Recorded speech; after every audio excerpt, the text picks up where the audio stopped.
And thank you once again for joining me here in Living in the 21st Century. Joining me today is Vasil Shevchenko, former Transportation Minister of Ukraine. Vasil, it's a pleasure to always have you here. How's it going today?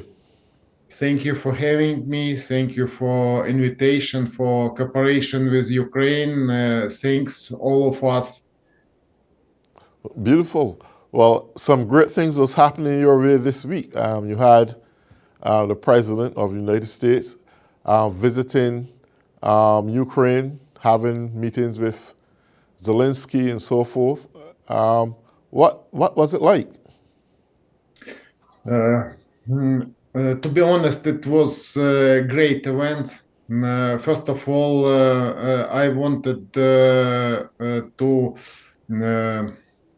to comment that situation before we had everyday shortage of electricity. We were under Russia's shelling. We every day we started from waiting shelling from Russia side, from bad news from the battle line, and just a couple of days before Ukrainian officials managed to repair our electricity system, and we didn't need a generator. We were so surprised because during this time our clothes were smell the diesel, petrol, smoke, and we. mm, we know that it was really hard work. And one day, unexpectedly, we didn't expect that American president visit would take place in Ukraine. We hoped because he is really big Ukrainian friend. And one time, when I was working for the government, I saw him in the parliament when he visited Ukraine. But I didn't have opportunity to greet him personally and to shake hands to say thank you. And I know he's really positive person. I remember his speech in Ukraine parliament. His speech in the parliament. It's speech maybe the best speech in Ukraine parliament. And now we were surprised. As usual, I don't. I woke up early and have a lot of questions, and my wife asked me if it's true that Ukraine is visited by United States presidents. I answered I didn't believe that it can take place, and but I saw picture in Ukraine at the uh, amid Ukraine coffee point, and then we started checking it, and it appeared that he had short but really expressive speech for Ukrainians. He encouraged our soldiers, our officials, every Ukrainians, and it was really bright day. And I'd say that. And the same day was meeting in the Russia Federation between China's envoy and Russia's Security Council official, and there was cloudy weather. And the same day in Ukraine was bright day, sunny day, and they were leaving Ukraine located in the city center castle, and this castle wall is covered pictures Ukrainians soldiers who died, who were killed at the battle line, and they were there and they were socializing with Ukrainian president, and it was great event, and all Ukraine media exploded this news, but no one had information about it because it was Now I can imagine that it was classified because of Right. danger from Russia Federation. And the same time, when we initially saw uh, broadcasting when he was leaving this castle, started working air alert from the Russia Federation. We had air alert every days, and these days. Uh,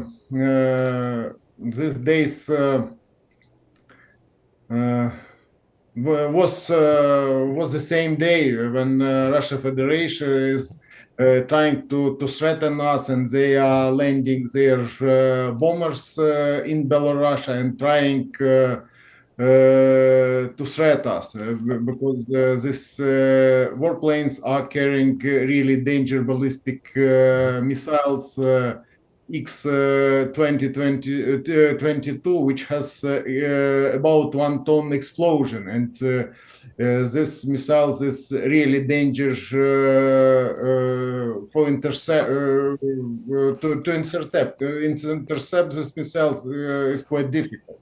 And when that's a question, Russell, Belarus, or Belarus rather, has approximately 47 to 49,000 troops. It only has a population of like 9 million people. The president there, his hands are tied because they're economically deprived, so to speak, and solely depend on Russia for aid and assistance.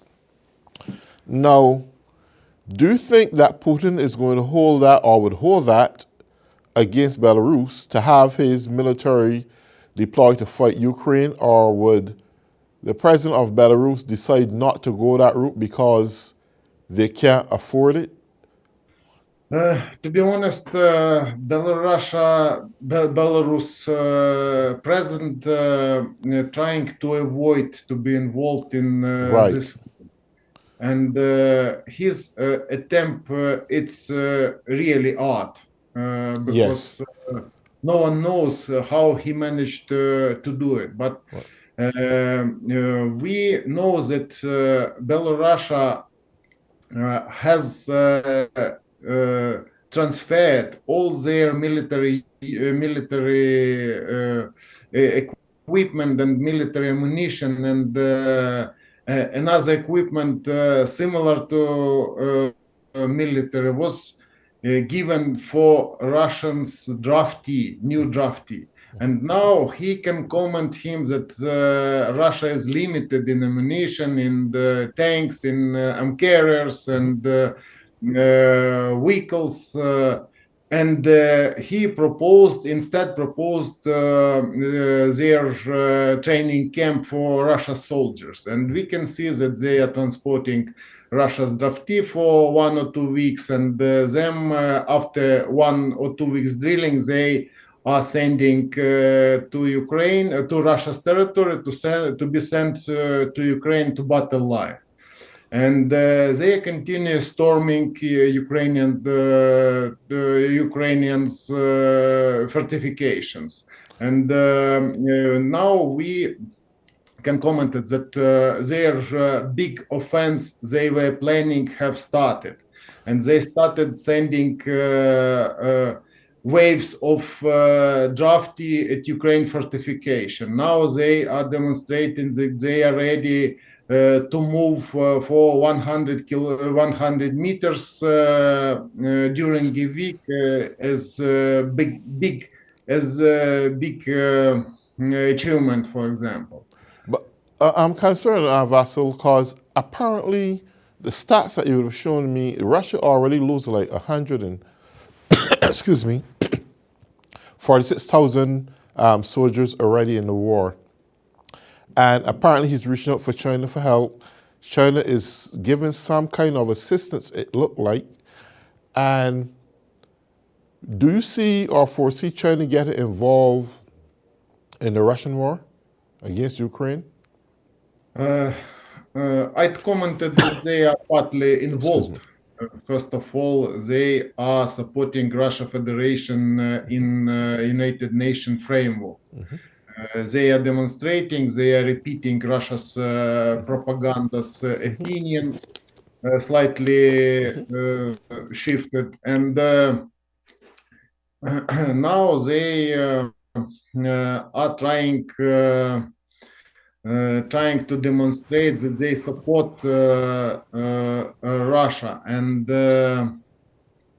first of all, I'd commented that China has a lot of problems. First of all, domestic problems, and it's tied with the type of Excuse me. running this country.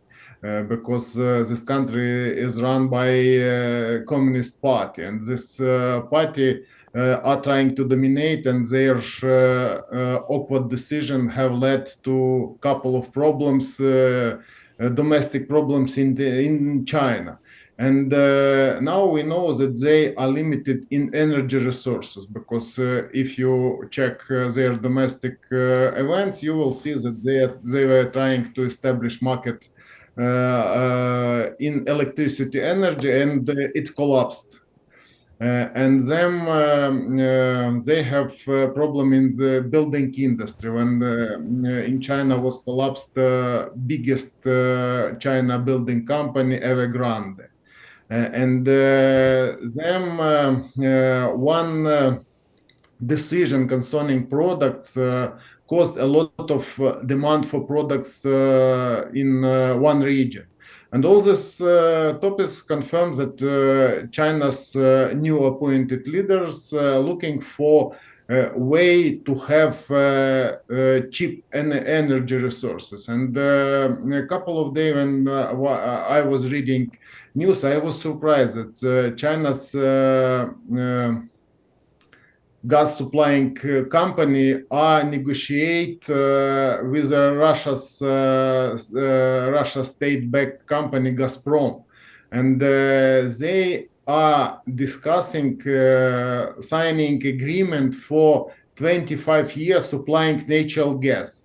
And China's side insists on fixed price for natural gas. What it means, and it means that Russia Federation will supply next 25 years the natural gas for low prices.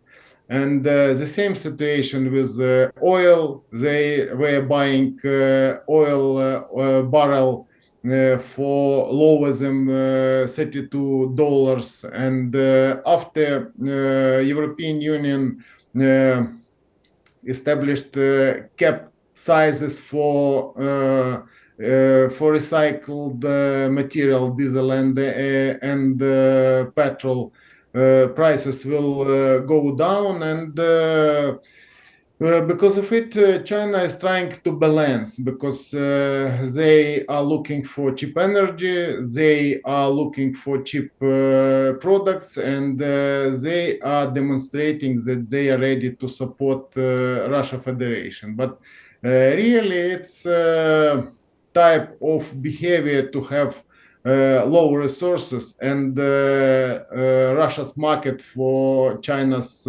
goods. And I think that it will be seen further, but at the same time we can understand that China, country which depends on foreign markets. First of all, it's United States market and the European market and another market. And now the only market they are trying to control, it's so-called South countries market. And they are trying to demonstrate that they are going to be second biggest power, that they are trying to demonstrate common military exercise between, for example, Russia Federation and South Africa's troops. All these things demonstrate that they are limited in partnership. They are closed in narrow circle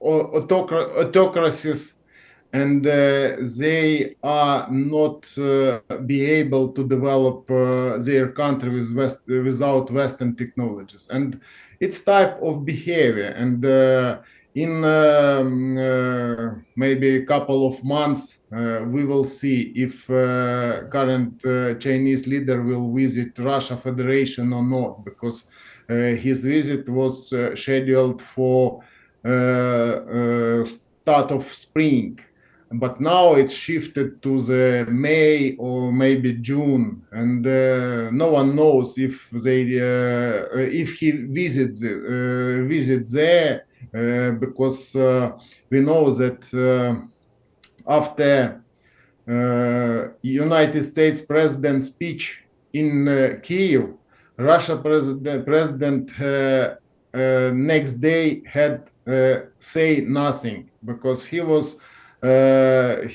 reading something 2 hours, and no one could understand what he wants and which goals he wants to demonstrate for Russians, and which reason he was followed to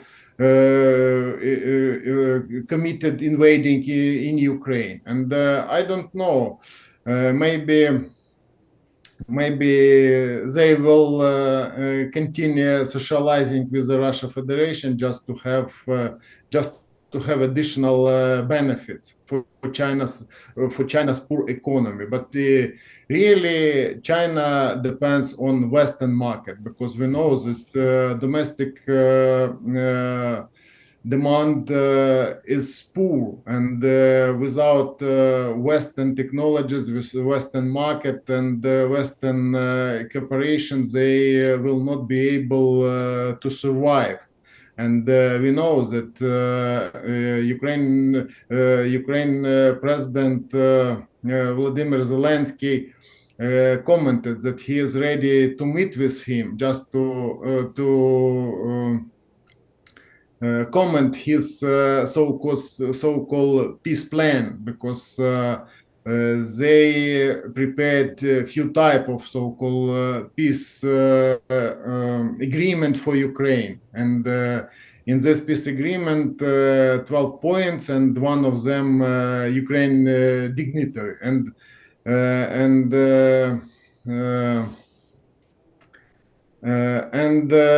what to discuss further? If we discuss about peace in Ukraine, you must say it in United Nations framework. You can comment it, but not ask advisor to comment current situation around the world, because we know that China tries to avoid being tied with world autocracy, because autocracy it isn't way way for development, and they know it. And I think they will try to communicate with United States officials, and they will try to communicate with European countries, because what Ukraine's war have demonstrated, first of all, that influence United States from around the world has soared, and NATO bloc, it's appeared is really a powerful organization. And this Western Union countries bloc, which was formed in new bloc, Ramstein bloc, can fight effectively with any autocracy. And it was demonstrated in Ukraine, when Ukraine forces were fighting, and Western support was was initiated by United States. Its sanctions, its additional equipment, its military ammunition, and So, so, the, so, Sergeant Crossan, so would you say that President Biden's visit to the Ukraine has somewhat fortified the morale of the military to even fight more? We must win this war. Was it that supportive to the Ukrainian people? To be honest, after his visit, for example, I have a lot of friends who served their service, were calling me, and we were discussing many times from different sides, and it's really strengthened Ukrainian forces more than any weapon. And because of this visit, we're disappointed all our enemies from opposite sides who were trying to storm Ukrainian troops without any serious results. And to be honest, it confirmed that our friends from United States with us. And I remembered when at the last year at the start of match, we were visited our friend from United States who brought us a lot of different things. For example, shoes for soldiers and uniform for soldiers, territorial defense. It was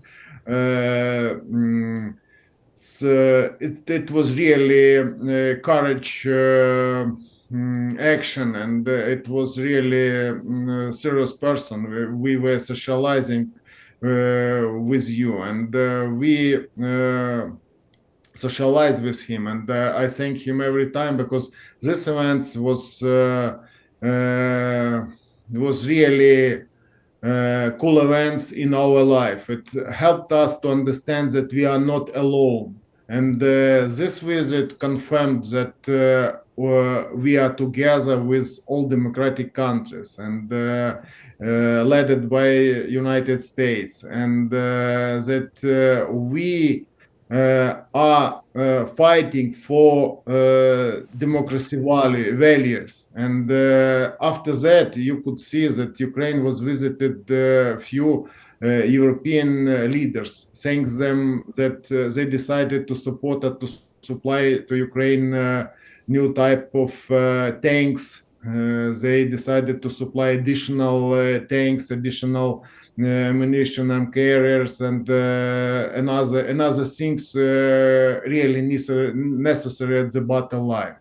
And you remember we were speaking with you when we were discussing how to close Ukrainian sky. Now, with Western support, Ukraine air forces can intercept from 70 to 85% Russia's missiles. And now it without Patriot stations, which would allow us to defeat our sky more effectively. And to be honest, further we will see that we will strengthen tomorrow, and we will have new opportunity after receiving additional equipment. And every equipment has their soul, and this soul, it's soul people who are sending us this equipment, and we know. And I spoke with my friend who's tank driver, and he commented that this tanks has really positive energy, and he commented that it's good for him. He knows that it will help him to fight more effectively. And the same things we can see in different spheres. For example, now we have electricity, but 1 week ago I was looking for a place with generator and Wi-Fi. But now we can speak directly without additional problems. And tomorrow we will continue fighting more effectively. And you know that we are ready to rebuild our country and to implement all European standards to be part of European Union. And after liberation, our territory, we are ready to be a member of NATO bloc. And thanks God, and thanks our friends, and personally thanks Joseph Biden and every American who help us and who support us in this wartime. And I'd say that all this crimes Russia have committed in Ukraine will be punished. And we were surprised that Vice Prime Minister of United States, Kamala Harris, informed that now there are a lot of witnesses to punish criminals Absolutely. committed these crimes in Ukraine. Okay. Well, Vasil, we come to the final minute of our program. I want to say thank you. It was a pleasure having you on. We will continue this again. And for all those who have been tuning in on Living in the 21st Century, I want to say thank you and enjoy your day.